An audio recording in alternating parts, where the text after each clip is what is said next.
Doa adalah persekutuan intim di antara orang percaya dengan Tuhan. Dari firman Tuhan kita melihat bahwasanya kerap kali doa itu disampaikan dengan berbagai cara menyampaikan doa kepada Tuhan. Pertama, dengan berseru kepada Tuhan dan memanggil nama Tuhan. Jadi bukan asal berkata-kata saja. Alkitab mengatakan bahwasanya berdoa itu banyak disampaikan dengan cara menyeru nama Tuhan. Bagaimana orang berseru? Memanggil nama. Begitulah dia memanggil Tuhan. Dia berseru kepada Tuhan. Amin, saudaraku. Tanda kesungguhan hati. Memang hanya doa yang sungguh-sungguh saja yang didengarkan Tuhan. Amin. Berseru kepada Tuhan, memanggil nama Tuhan. Banyak ayatnya, saya ambil Kejadian 4:26. Lahirlah seorang anak laki-laki bagi Set. Dan juga anak itu dinamanya Enos. Waktu itulah orang mulai memanggil nama Tuhan. Amin. Orang mulai memanggil nama Tuhan. Memanggil nama Tuhan membawa berkat dalam kehidupan kita. Amin. Kemudian berdoa itulah mencari Tuhan. Yesaya 55:6 berkata, carilah Tuhan, lama ia berkenan ditemui. Berserulah kepadanya, lama ia dekat. Jadi carilah Tuhan, lama ia berkenan ditemui. Berserulah kepadanya, lama ia dekat. Kemudian menghampiri tahta kasih karunia dengan keberanian. Itulah doa. Kita melihat dengan tadi kuasa darah Yesus, yaitu dengan berani dan penuh keyakinan kita dapat memasuki tahta Tuhan dengan bersalin darah Yesus, menghampiri tahta kasih karunia Tuhan. Ayatnya Ibrani 4:16. Sebab itu marilah kita dengan penuh keberanian menghampiri tahta kasih karunia, supaya kita menerima rahmat dan menemukan kasih karunia untuk mendapat pertolongan pada waktunya. Dengan penuh keberanian menghampiri tahta kasih karunia, itulah doa. Jadi doa saudaraku tidak bisa sampaikan asal-asalan saja dengan setengah hati, mengantuk, saudaraku. Tidak, karena doa itu memanggil nama Tuhan, berseru kepada Tuhan, mencari Tuhan, menghampiri tahta kasih karunia Tuhan dengan keberanian. Amin. Itulah dia doa. Mengapa setiap anak Tuhan perlu berdoa? Bukankah Tuhan penuh rahmat, penuh kasih, penuh kemurahan? Dan dia mau memberkati semua manusia. Mengapa kita perlu berdoa? Pertama, doa adalah perintah Tuhan. Amin. Sebab itu kita berdoa. 1 Tawari 16:11. Carilah Tuhan dan kekuatannya, carilah wajahnya selalu. Ini adalah kalimat perintah. Carilah Tuhan, saya katakan, dan kekuatannya, carilah wajahnya selalu. Berdoalah setiap waktu dalam roh, dan berjaga-jaga dalam doamu itu dengan permohonan yang tak putus-putusnya untuk segala orang kudus. Berdoalah setiap waktu dalam roh dan berjaga-jagalah. Berdoa setiap waktu, berjaga-jaga dalam doa. Kemudian 1 Tesalonika 5:17 berkata, tetaplah berdoa. Amin, saudara. Saudara semua kita sudah mengerti berkat berdoa, saudaraku. Itulah dia kekuatan kita, kemenangan kita dalam hidup kita sehari-hari, dalam pelayanan kita. Semua ditentukan oleh doa kita. Karena doa itulah persekutuan kita yang intim dengan Tuhan. Nah, kemudian yang kedua, mengapa kita perlu berdoa? Mengapa kita berdoa? Yang kedua, doa merupakan jalan untuk menerima berkat Tuhan. Doa merupakan jalan untuk menerima kuasa Tuhan, urapan Tuhan. Doa merupakan jalan untuk pengenapan janji-janji Tuhan.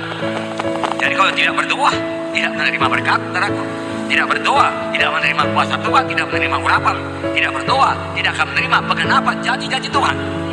Harus berdoa. Doa, saudara berdoa di pagi hari, maka sepanjang hari itu, saudara lihat bagaimana Tuhan menjawab doa saudara. Haleluya. Ya, gumul dalam doa. Ketiga, mengapa kita perlu berdoa? Karena Tuhan membatasi dirinya suruh dengan doa kita, doanya. Tuhan batasi dirinya dalam mengerjakan keselamatan manusia ini, saudara. Tuhan membatasi dirinya suruh dengan doa anak-anaknya. Kalau saudara berdoa buat jiwa-jiwa untuk diselamatkan, untuk kelompok sel saudara, saudara berdoa sungguh-sungguh dan sangat bergumul dalam doa, pergumulan saudara cukup, maka Tuhan akan memberikan jiwa-jiwa dalam kelompok sel saudara. Pasti Tuhan berikan. Tetapi kalau tidak ada pergumulan dalam doa, maka tidak akan Tuhan berikan. Ringan-ringan saja Tuhan melihat kerinduan hati kita. Benar-benar kita rindu jiwa-jiwa selamat. saudaraku. Atau hanya kita sebut-sebut saja sebagai bunga-bunga doa kita supaya disebut orang-orang rohani. Selamatkanlah jiwa-jiwa Tuhan kita katakan. Tetapi kita tidak rindu sungguh-sungguh, Tuhan tidak akan berikan, karena Tuhan melihat hati. Amin saudaraku. Kalau saudara mohon sungguh-sungguh, Tuhan pasti berikan jiwa-jiwa. Tuhan batasi dirinya suruh dengan doa kita. Kalau kita tidak berdoa, kita akan kehilangan banyak-banyak berkat Tuhan. Matius 9:38. Karena itu mintalah kepada Tuhan yang punya tuayan, supaya mengirimkan pekerja-pekerja untuk tuayan itu. Saudaraku, adalah kehendak Tuhan untuk mengirimkan pekerja-pekerja. Tuhan mau lebih banyak pekerja-pekerja. Tetapi Tuhan berkata, mintalah penuai-penuai. Mintalah pekerja-pekerja untuk ladangku. Tuhan berkata, Tuhan tidak bisa bekerja sendiri untuk keselamatan jiwa-jiwa. Tuhan tidak bisa bekerja sendiri untuk mengirim penuai-penuai. Harus ada yang berdoa. Dan kalau anak-anak Tuhan tidak berdoa buat penuai-penuai, kalau gereja tidak berdoa buat penuai-penuai, maka penuai-penuai tidak akan datang kepada gereja. Kenapa Tuhan tidak berkata, begini tuayan sudah menguning, sudahlah aku kirim lagi 1000 orang penuai, semuanya dipenuhkan dengan Roh Kudus, Anda aja yang mujizat dan kuasa Tuhan aku rapi. Tidak, saudaraku. Padi sudah menguning, siap sedia akan dituai. Oleh sebab itu mintalah kepada Tuhan yang punya tuayan itu, supaya memberikan penuai-penuai ladangnya. Minta.